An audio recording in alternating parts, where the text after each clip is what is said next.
Considering home security? Consider this. For 140 years, ADT has helped stop more crime than any other home security company. The yard sign isn't just a sign, it's a line in the sand. It's no wonder 5 times more people choose ADT to protect their homes. Visit ADT.com to learn more. For license information and terms and conditions, visit ADT.com. Back and better than ever, Mike and Mike presented by Progressive Insurance. Our guest on the Shell Pennzoil Performance line, Bomani Jones, a little later this morning.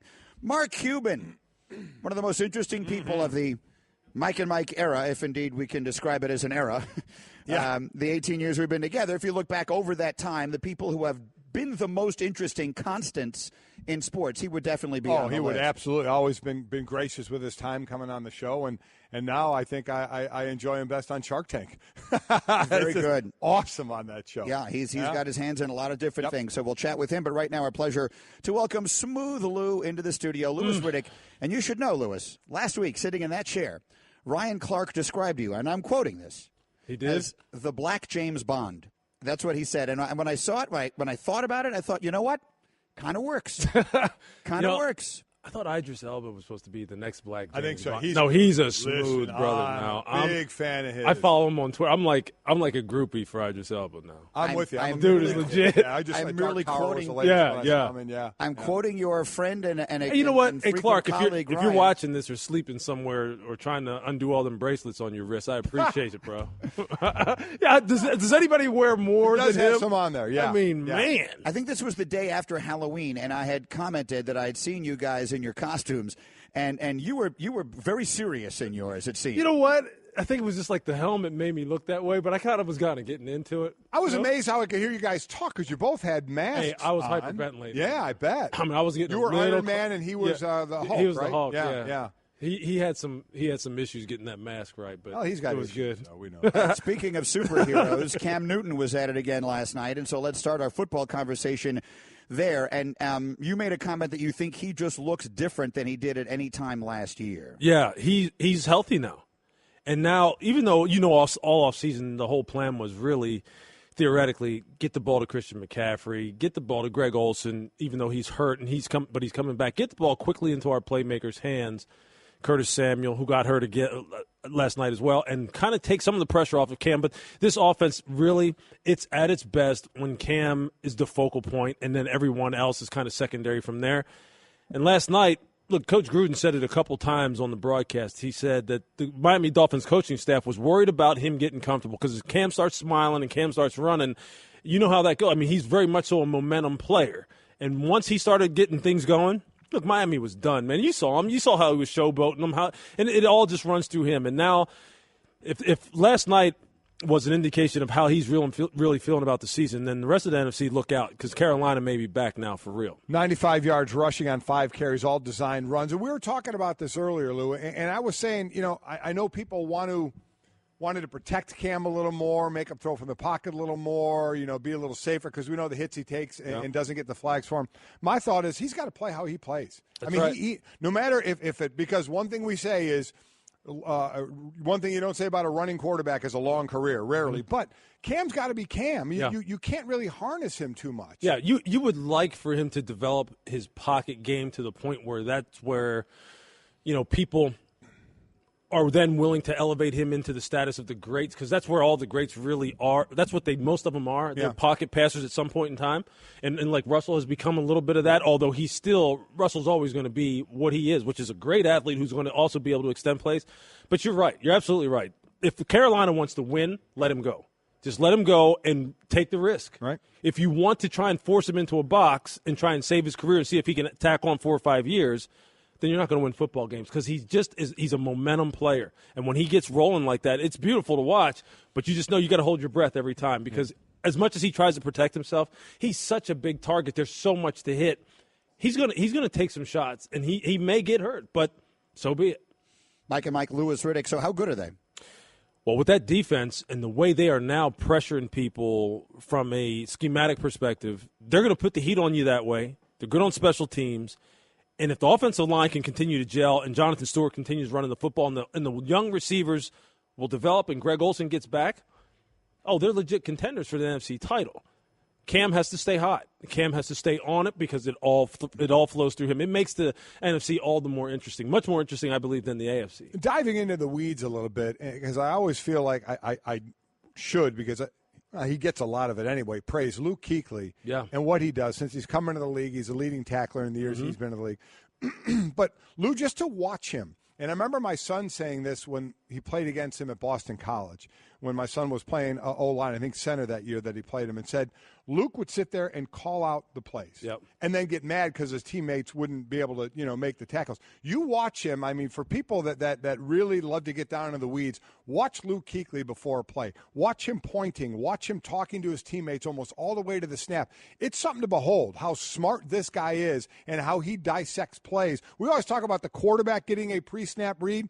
I don't know if there's anybody better than Luke Kuechly doing pre-snap reads to get himself and his players in the right position. From a mental standpoint, outside of quarterback, linebacker is the most taxing that there is because of the conflict that you're in every play as far as run pass. And you're right. Those guys have to be smart. You can't have dumb linebackers and have top-level linebackers. Those guys have to anticipate as much as anybody. And I remember in Cleveland when we used to have signal caller meetings on Monday and Tuesday where the middle linebackers, the guys who were calling the signals, and the safeties just always have to get together. And Pepper Johnson was our middle linebacker then in Cleveland. And the stuff that he knew, the way he was able to give you a jump on the play, and the way he was able to communicate with the front seven, I mean, it's something like I've never seen. And Luke is just like that, without a doubt. And, he's not the only one on that football team who's like that. Thomas Davis is one of the best linebackers, I think, to ever play in this game that just doesn't get the credit. But, look, Luke is special. That team is about as blue-collar as it gets. Carolina is never the flashy team, the big stats team, but they are the blue-collar team that will absolutely just knock your teeth out. And it's good to see them put a whooping on a team like Miami last night, who really needs to find out what they're all about because they're on two different planes right now. Mike and Mike, Lewis Riddick is here with us with the Straight Talk, brought to you by Straight Talk Wireless. Best phones, best networks, no contract. So that's the good side of last night. Yeah. Then there's the bad. The Dolphins fall to 4-5. Remarkably, they've been outscored this season by 87 points. That's a worse differential than the 49ers have, and the 49ers are 1-9. So while they've won some games, they've generally been bad. What are you seeing as you watch them play? I was just saying this before we came on. Look, I do hate to start venturing into the area of question guys' competitive makeup. I do, because it's hard. There's no way to really measure it. But there's enough evidence that when you watch tape and if you've played the game, you understand when a guy lacks talent, and then you also understand when a guy just does not pass the eye test as far as how hard they're playing. Because I was one of those people, and I believe you were one of those people too, who survived in the league because of how hard you played. Because there was other guys who I used to sit and watch and go, man, I'm not that fast. Oh, yeah. I can't cover like that, but I'm smart, and I absolutely will try and break your face off when I try and hit you. And that's how I survived in the league. And when you watch guys who are so talented, standing up at the point of attack, getting their shoulders turned, not chasing the football, and you just see their body language, you know it when they may not be quitting, but they're damn sure not trying. They're not trying the way that they should be relative to what they're getting paid. And who's Adam Gase going to cut now? Who's he going to suspend now? Who's he going to sit down now? When you have too many of those guys, you're done. In the NFL, this is not Oklahoma versus Kansas 1980. You shouldn't be getting the ball run on you for almost 300 yards and having 500 yards of total off. This is the NFL. This isn't college. When that happens, there's a problem on your team the way it's put together. There's a problem in Miami with the way a team's put together. There's a problem there, and there's a problem in New York that became public with the anonymous talk, and then players, their own teammates of these anonymous players, calling their own teammates coward for being anonymous. Then you have the coach and McAdoo saying things as well. So take it from two sides, because we can with you as a player in that locker room. Then when you are in management, how you deal with something like that from both sides. Start first as a player, as a teammate in the locker room. Yeah, you know what? One of those things, that's where now, I mean, you know that the best teams are policed from the inside out. You hope that there's some kind of leadership structure within the locker room that right now can kind of really identify really who those guys are and what the issue is, and kind of reinforce the message, because this isn't like college or high school where what are you going to do? You're going to fight the guy, right? You're going to take him outside and whoop him and say, look, you better start trying. You have to kind of tell him, look, if this coaching staff is not here, if you don't want to play for this coaching staff, guess what? Management, who may be here or may not be here, or whoever's going to come in here, they're going to see this stuff. So you may think you're sending a message to your coach now that you don't like him. They're going to send you down the road, man. That's the NFL. There is no more patience in the NFL anymore. With the way people are turning things around so fast, new coaches come in, and all of a sudden you go from worst to first, you're out of here. So you hope that the leadership structure communicates that. From a management perspective, look, quite honestly, when you have guys who display that kind of lack of competitive character, it's your fault. Somewhere along the way, you misevaluated something. And so you're kind of a passenger now. There's no in personnel, there's nothing you can do at this point. Your work is January, February, March, April, when you're going Senior Bowl, Combine, Draft, Pro Days. That's when you do your work. Right now, you're kind of looking at the fruits of your labor, and you're going, maybe I messed it up. Maybe I picked the wrong guys. That's such a fascinating way of looking at it. And let me ask you this, because that's a team that much of it was thrown together. Yeah. So there are a lot of teams that they acquired a bunch of their players through the draft, and they've been together a long time, and maybe those guys will have the ups and the downs together. The Giants went out, not this past offseason, but the one before, and they brought in a lot of guys. They spent a lot of money on people who are essentially strangers to each other. So when everything was going well, like it was last year, that's all good. Things start going in the wrong direction, and you don't have those relationships for them to fall back on. That is a great point. That is the danger of comprising your football team mainly of free agents, because what they are, they're hired help necessarily. They don't, and the analogy I always use, because I heard this was told to me once, is when you draft players, these guys are it's almost like a college atmosphere. You come in the same class, the same draft class. If that's the only team that you know, you're very much so invested. You bleed that color. This is my football team. It's kind of like if I go to University of Pittsburgh or you go to Notre Dame, you're always a Fighting Irish. That's always your school. When the team that drafts you, if you stay there a while with your draft class, this is my team. Yeah, I'm getting paid. Yes, this is the pros, but this is my team. So when things start going bad, then you start talking about this is not how the Eagles play. This is not how the Browns play. This is not who we are. But when you're free agent, I've been a part of teams that have been comprised that way from the front office perspective. And all of a sudden, those guys just splinter and fracture. And all of a sudden, then it's just about, hey, let me just refresh my app and make sure my direct deposit's hitting. Yeah. Because I'm out of here. And when the team meeting starts at 9 o'clock, I'm walking in at 8:59. I'm not down in the weight room trying to get in some extra. They don't invest the same way. Why do you think everybody emphasizes the draft the way they do? Because that builds that camaraderie and that togetherness. Free agency, it's dangerous when you have too many of them, and I think you're seeing that now. Man, that is a great point, and that's the part that people don't see. When you used to get that lift in before the meeting, and all of a sudden you don't. Yep. When you used to watch a little bit of extra film, and we got the fellas in it to watch a little extra film after practice when you came in, and all of a sudden you don't. Those are the little things that add up on the field and start to splinter as well. That is a great point. Well, I was going to ask one more on the Giants, just because I think the most interesting thing, and Golic, you brought it up earlier, I think it was this morning or maybe yesterday, certainly everyone is talking about it, because this season is hopelessly lost, and there will be significant change there, and we expect it to happen both on the sideline and maybe in the front office. But how about at the quarterback position? As you evaluate that situation with Eli at his age and everything else, what is your best guess as to how that's going to play itself out? That's a tough one. It really is, because when you start venturing into the area of what is the next best thing for us, if it's not Eli, then you better have a great answer. You better have a great answer, because right now, look, Eli is still capable of winning games in the NFL and winning them in double-digit numbers. He has no help anymore. His guys are gone. This is not the Giants of the late 2000s where guys like Sean O'Hara and Chris Snee and those guys are there, and Tiki's running the ball, and Brandon Jacobs is running the ball, and Ahmad Bradshaw. It doesn't even have the same character or feel to this football team. And I don't think Eli was ever a guy who could, on a long-term basis, just put a team on his shoulders like his brother could and just make it about him. It was always about the group with him, and then he would get hot at certain moments, and next thing you know, he's winning Super Bowls, which is fine. He's made a heck of a lot of money. He's had a great career. But if you're going to start talking about sending him down the road, you better have a pretty good answer. And right now, I mean, you don't even know who's going to be picking who would be the next quarterback there. You don't even know what the philosophical direction of this franchise is going to be in a couple months. So I have no idea what the quarterback position looks like for New York. Well, let's stay on the quarterback position. Let's go to a team. We thought at one point, I know a lot of us did, thought they'd get 3 teams from the AFC West in the playoffs. You get the division winner and then the 2 wild cards.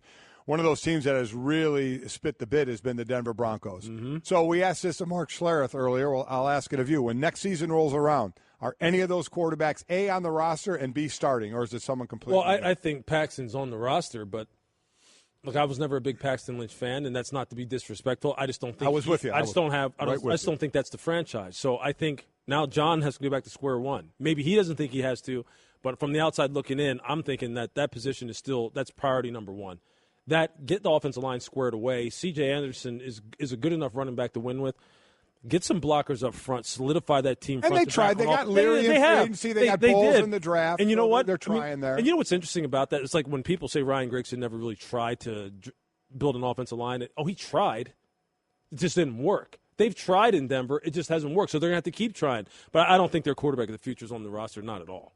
Not at all. Mike and Mike presented by Progressive Insurance. Now you can test drive Snapshot even if you have insurance with another company. See how much you can save before you switch.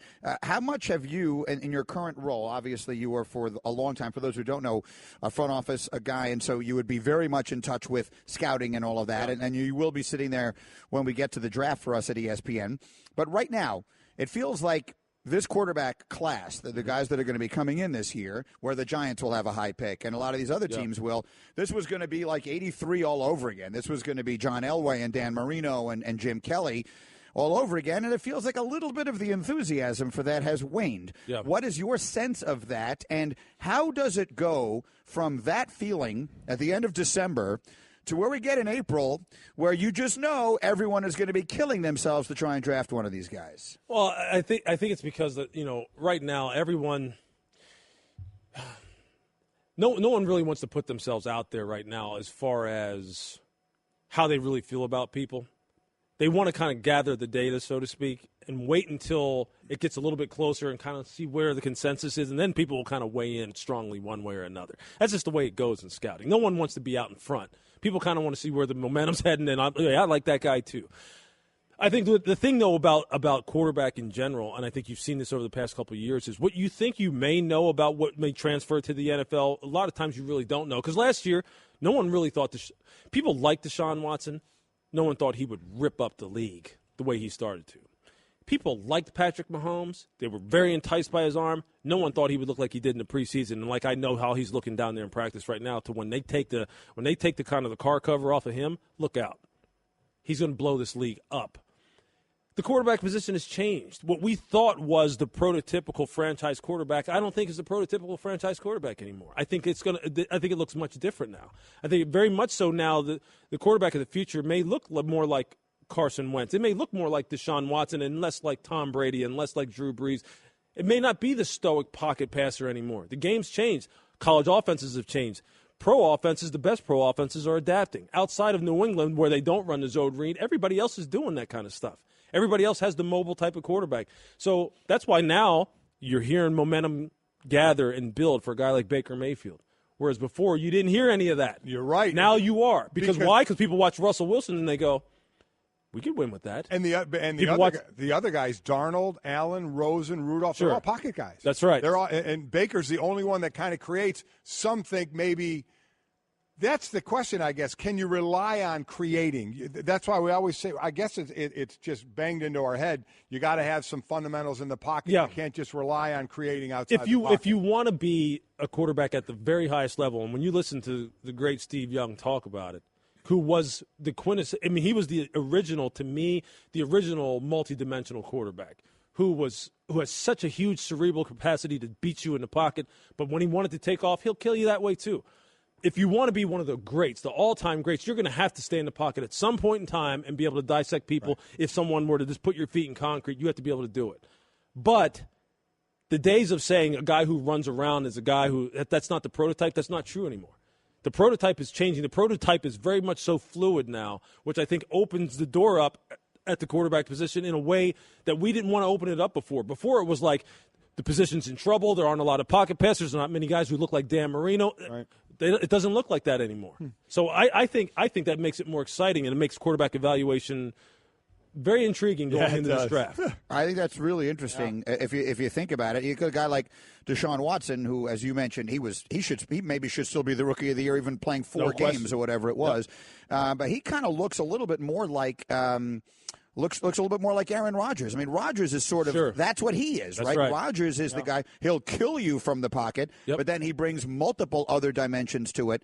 And he doesn't have the propensity to take the big hit, although obviously we say that right now while he's out basically for the season with a shoulder. Well, Lewis, I cannot tell you how much we appreciate you doing this. And I had a late night last night. I'm going to say this. I wanted to make sure I said this to you guys. You know, when you start working here, it's funny. You get a schedule, and you look at it, and you see what shows you're on, and you kind of start gauging, like, where do I stand in the hierarchy as far as, you know, on-air talent. For me, one of the biggest moments for me was when I saw that I was going to be on Mike and Mike, and this is a true story. I said, okay, I'm starting to get a little bit of cred around here. I'm starting to get some respect. And I did the show with you one time, and this when we were over in the old studio. Yeah. This, to me, look, this show, I don't think many people realize is on in many people's offices in the NFL, NBA. It's one of the first things people turn on. I used to listen to you guys every morning, whether it was in my car driving in, put it on when I got in my office, and then when you were in the league. When I got here and met you guys, I was like, okay, this is what it's all about. So you guys have had a great career. You're going to continue to have a great career. I plan on having a relationship with you. I'm still going to be here. You guys are still going to be here. So I just wanted to make sure I got a chance to come in here and say, you were the standard for me as far as my broadcasting career, as young as it is. When I finally got to be on your show, I was like, okay, I'm doing something. Because this is a great show, and I respect the heck out of you guys. I appreciate it. Oh, we appreciate that. And obviously you'll still be on both our shows as well going forward. And see, I told you when your name came up, Greeny said, I don't want him on the show. He doesn't. I knew it. I hate to bring that up here. That's all right. I said, can't you get me Theo Riddick? Yeah. Who the heck is, Well, thank you anyway. That's very nice of you to say. Sure. Thank you very much. It's been great fun, and it will continue to be. All right. Hey, everyone, Mike Golic here. Support for Mike and Mike podcast comes from our friends at Rocket Mortgage by Quicken Loans. Chances are you're confident when it comes to your work, your hobbies, your life. Rocket Mortgage gives you that same level of confidence when it comes to buying a home or refinancing your existing home loan. With Rocket Mortgage, you can apply simply and understand fully so you can mortgage confidently. To get started, go to rocketmortgage.com/Mikes. Equal housing lender, licensed in all 50 states, NMLS consumeraccess.org number 3030. Home isn't just a place, it's a feeling that you're safe to enjoy the things that matter most. ADT lets you take that feeling with you, whether you're at home, your business, or online. We help keep you safe with security systems, home automation, alarms, and surveillance, so you can feel at home wherever you are. Go to ADT.com to get that feeling for less than $1 a day. ADT. Home. Safe home. All right, LeBron James and Enes Kanter, Jerry Jones and Arthur Blank.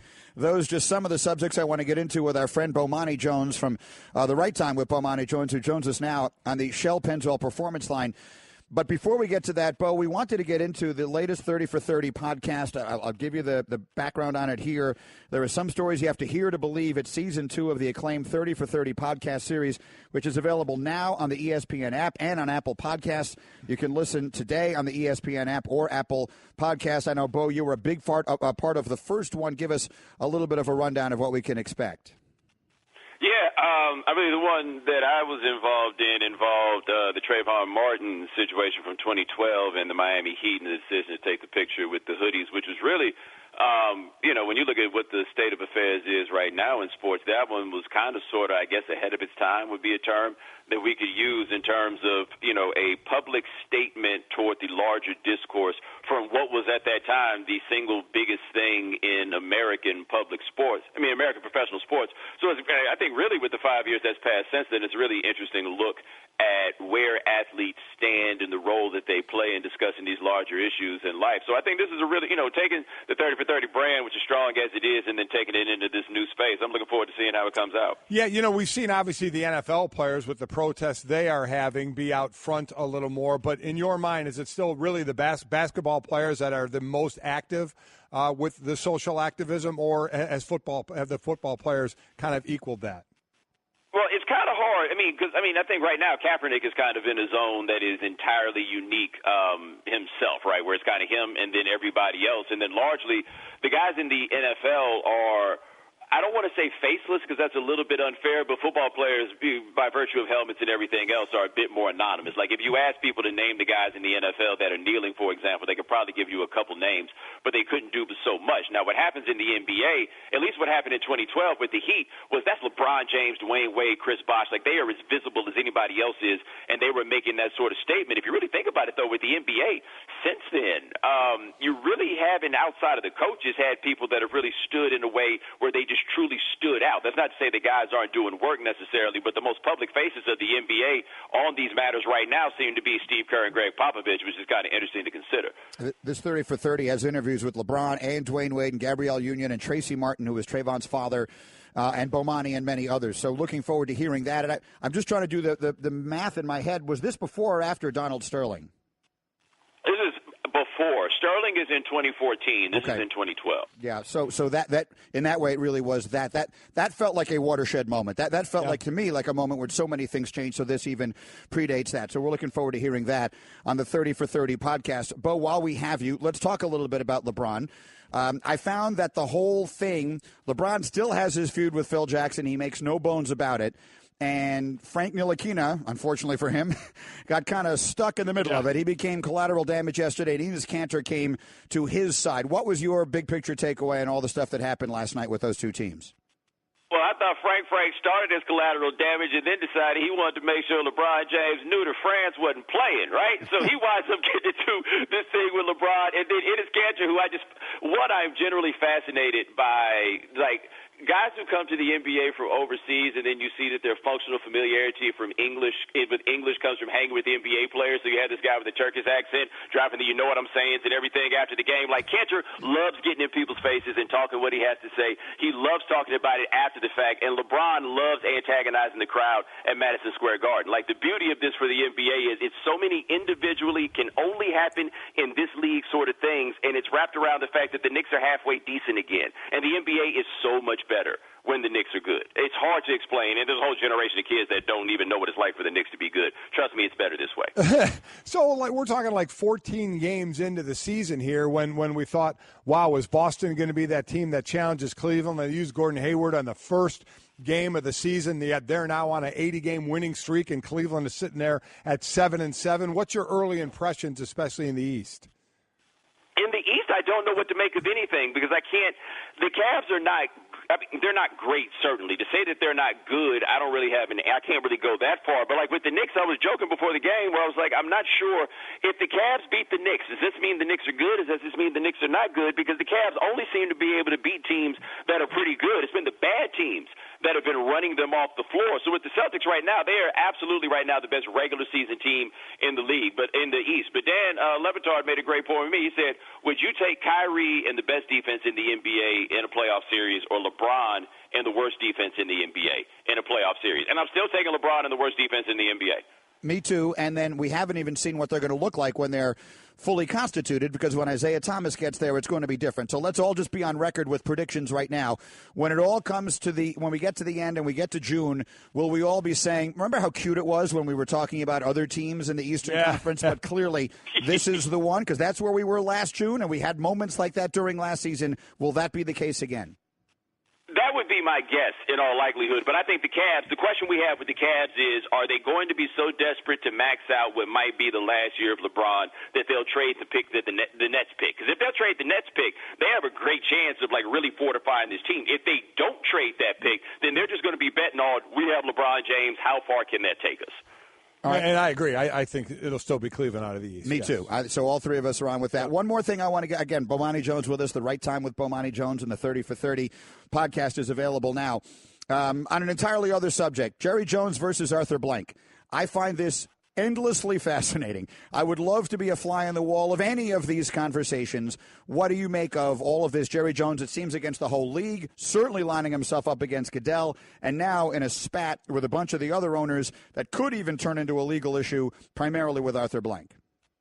Yeah, rich people are fascinating, man. Like, I mean, like that big part of this is I feel like there are a lot of people involved in this that if they could would go step outside and fight. But that's not what rich people do. Rich people get lawyers. And so Jerry has gone to get his lawyer to be prepared for this. Everybody's on their end. Goodell's having his own issue negotiating this contract where they seem upset by all the money that he has wound up asking for. You have a bunch of owners in the league who ultimately believe that they're the ones who are in charge anyway. And this includes Jerry Jones and having that outlook and that the commissioner is simply their vessel. And this all comes together. And I think the issue for Goodell is going to be Jerry can't block this contract. I just don't think he has enough juice to do that. But how many people have to wind up on Roger Goodell's bad side to make this job not worth it for him to do and to interfere with whatever it is that he gets out of doing this job? So I think he's going to wind up getting his money. I think he's going to wind up staying. But I have no idea what's going to make Jerry Jones give up.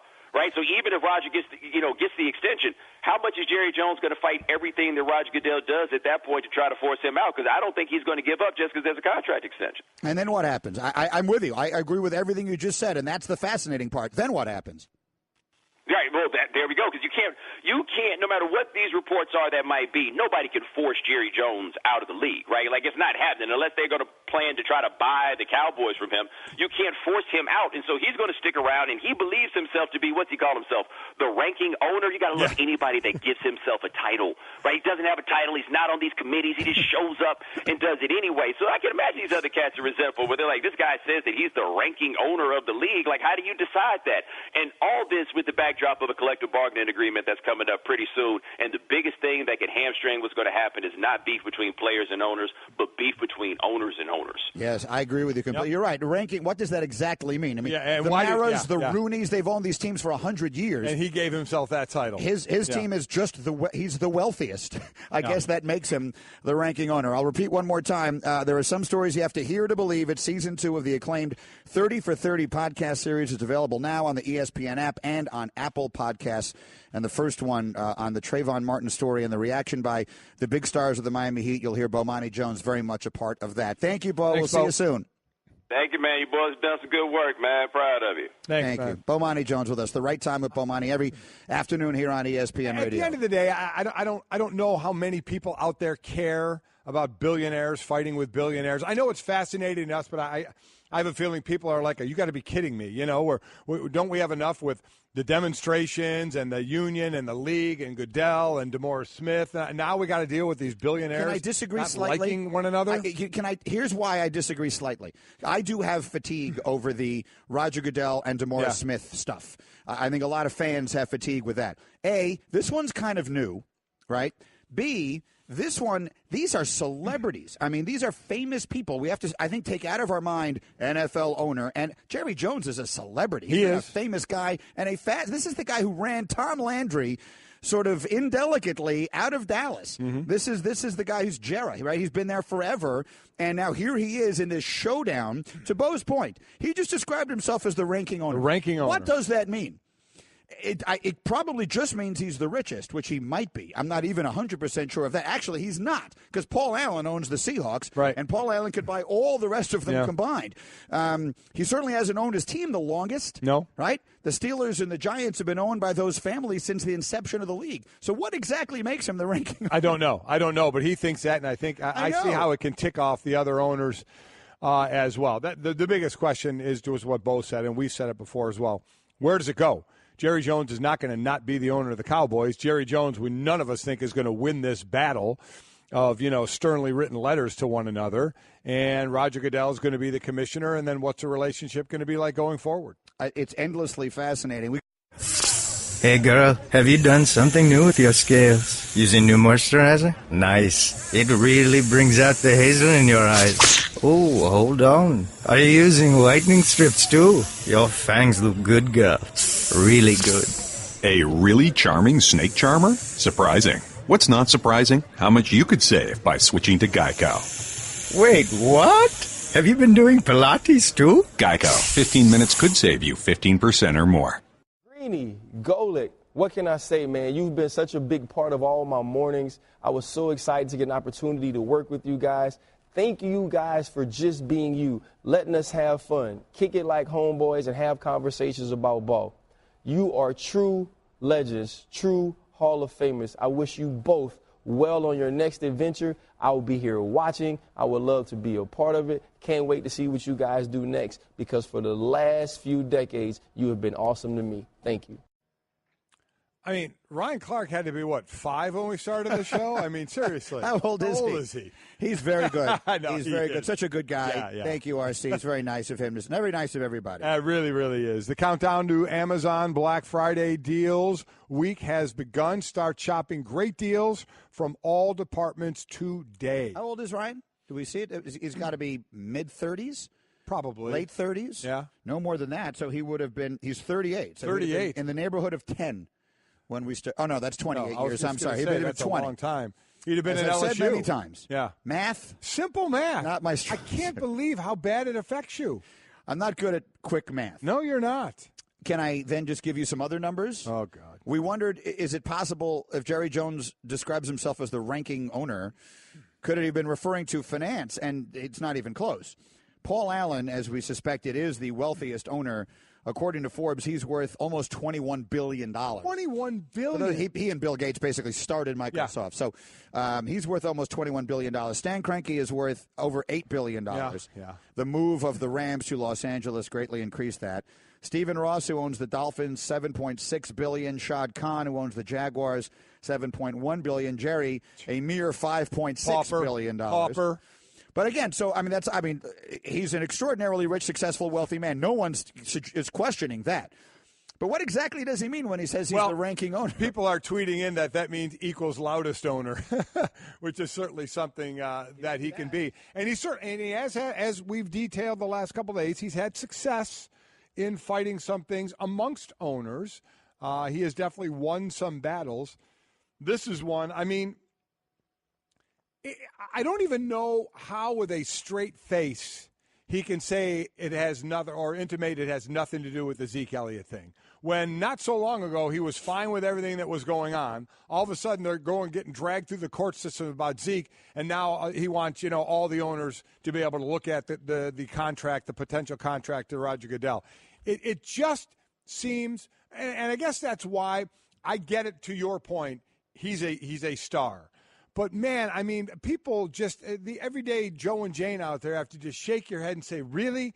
This is what you billionaires are fighting about? Whether you're going to pay Roger Goodell $40 million a year or $20 million a year or $30 million? I mean, I just have to imagine people have to just shake their head and they're sick of it. I guess, but my response to them in an honest question would be, what do you think they fight about? What do you think billionaires fight about? They don't have the same problems that normal people have. They have different. That's why I don't know how many people care about. The only reason, let's be honest. The only reason anybody cares is it's Jerry Jones. Yeah, I think people are interested. One of the reasons I think that billionaires buy sports teams is to become celebrities. I've long had this theory. Poor people want to be rich. Rich people want to be famous. And there are a lot of billionaires out there whose names you've never heard. Right. A lot of other people worth $5.6 billion who don't have their picture taken everywhere they go and people don't yell their names when they walk into restaurants. I think he likes that. He is a celebrity, for better or for worse. And people are kind of fascinated by the stuff that happens in celebrity relationships. Yeah. I would love to test the theory of being a billionaire and not being a superstar.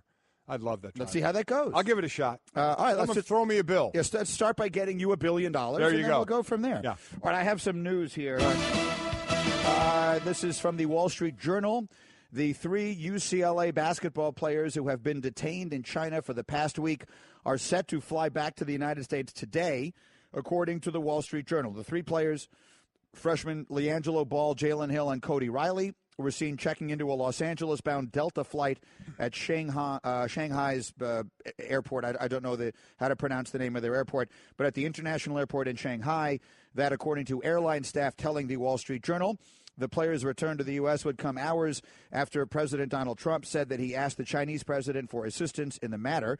Ball, Riley, and Hill were questioned last week about allegedly stealing sunglasses from a Louis Vuitton store near the team's hotel where the Bruins had been staying before leaving for Shanghai to face Georgia Tech on Saturday. They were released on bail early Wednesday morning, have been staying at a lakeside hotel since then. More to come. So that's the latest from the Wall Street Journal. They're apparently on a flight back. Yeah, and the news there is that President Trump, who's been on that 2-week Asian swing over there, that they just about right, I think coming back next week, that he talked to the Chinese president president, as he said, had a long conversation, and the president said that the Chinese president had been terrific about this. So did that lead to this? Did that have anything to do with it? It certainly seems of where, because we weren't sure what this was going. All we heard is it could take weeks to figure out, and if it does, that those players would have to stay in China while this all went on. Now all of a sudden they're on a plane. So, a lot of people are going to put two and two together on this. Yeah, that's look. It was a ridiculous situation. If the facts are as they appear to be, what an incredibly stupid thing. Yeah. that was. And if they turn out to just come home and that's kind of the end of it, I think that would be a very good outcome. I would say so for those people involved.